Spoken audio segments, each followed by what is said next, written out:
your mind starts to change. They say get in the water, most people think about it. For you, it became my life. So I started learning that if you start to change your mindset versus it being like, oh my God, this sucks, I had to reset my new norm. There always had to be a new norm. So one thing we don't do is we don't have a new norm. My new norm is you get up every fucking morning at 4 o'clock and you suffer. This is your new norm. That became my new fucking life. Most people want to get out of it. I said, no, motherfucker, this is your new life. This is who you are.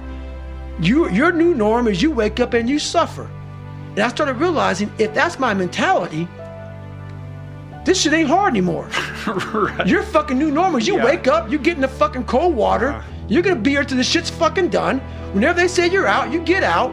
So my new norm, so I do that now today. My new norm now is if I'm doing a 200-mile run, your new norm now, man, is you fucking are doing 200 fucking miles. It's unreal how much time you waste during the day. And most of it is on these fucking computers, phones, you know, Instagramming back and forth, whatever the fuck you call this shit nowadays, tweeting and texting and shit. We waste so much time on our little gadgets. It's unreal. And we talk about we have no time. If you really you have to take your day and write down this one day. Everything you do, write that down, and you're like, my God, I am wasting so much time on frivolous bullshit. It's not even funny. I mean, it will, if it doesn't infuriate you, it should. Because there's so much time. I can't get it in. Look at your schedule. You just wasted 7 hours today on bullshit. I mean, and you don't have an hour a day to try to get something in for yourself. I guarantee everybody can find an hour. Then it becomes about willingness. Yeah. Because most people just they're not willing to get up that early or to make those sacrifices required. So it's a function of how badly do you want to change your life and what are you willing to endure to craft that life that you aspire to have, or do you just want to talk about it? Yeah, I mean it's fucking miserable.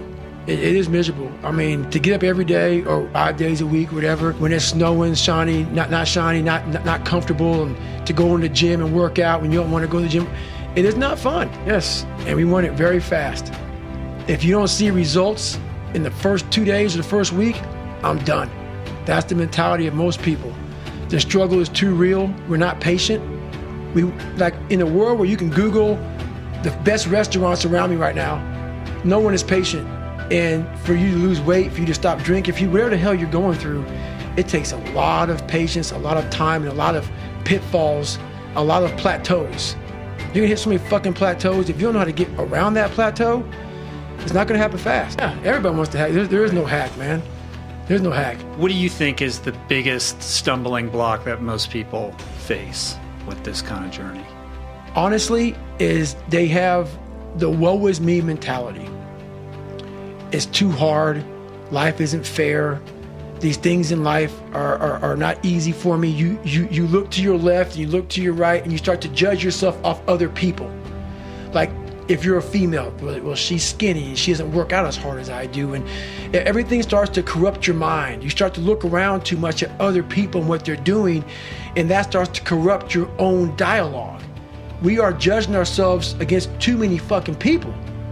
You have to judge yourself against yourself. And that's the one thing I started learning, man. This isn't a race against me and Rich Roll. This is a race against David Goggins and David Goggins alone. And once you can silence all that bullshit, all the outside interference and things that are attracting your mind to everything, you can then start to grow in realizing I'm stressed out for no reason.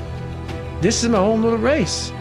This is my own timeline, and this is how I'm gonna run it. It was important for me to finally realize, stop being all these fake people I used to be, stop being afraid.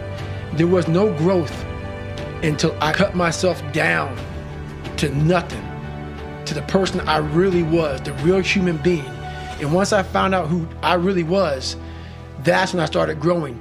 I was trying to build on top of a lied, fucked up foundation. You can't build a house on a fucked up foundation. So I had to get down to the actual mineral soil of who I was, and that's when you can start real growth. And what is the role that suffering plays in that, or the willingness to suffer? It starts to peel all those layers away, all those artificial layers away. If you're willing to suffer and go back in the grind, that internal dialogue you have with yourself when you're in misery and you're uncomfortable, it's a real, scary, unfiltered, no lying dialogue. between you and yourself. And people know exactly what the fuck I'm talking about when you're in a bad spot in life and your mind is saying all kind of shit. That's who you really are. That's the real you. No Rocky Balboa moments going on up there. Yeah. Like, hey, you know, it's round 14. Let's come on. We got this. No, it's like, fuck this. I'm out of here, man. This is crazy. That's where the growth happens. When you're able to stay in that moment and talk yourself back into the suck of wherever you're going through, and you start stripping those layers away. But as you're stripping those layers away, you're building calluses over top of shit in your mind. That's where the growth starts to happen, is when you have to force yourself to stay in it. You can't leave. But now I figured out so many different ways and so many different tools through all of the journeys I've been through just growing up, man, just being mature, you know, just being really mature and not holding on to hate, you know, really just letting all that shit go, man, and starting from scratch and let's go forward. How do you let it go? I don't think enough about people that have wronged me or situations that have wronged me. Because once you've come to a place where you are really happy with who you are in life, no one fucks with you anymore. Even though they're fucking with you, it doesn't fuck with you. It doesn't fuck with you. You know, like all these, I used to be so hurt by everything in the military, and if someone did something or said something, like, man, I have overcome so much shit. There's not, I'm just in a really good headspace right now. My headspace, I own it. A lot of people own other people's headspace.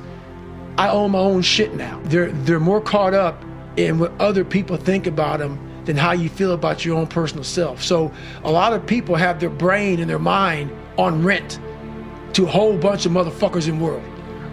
I am paying rent on my own shit.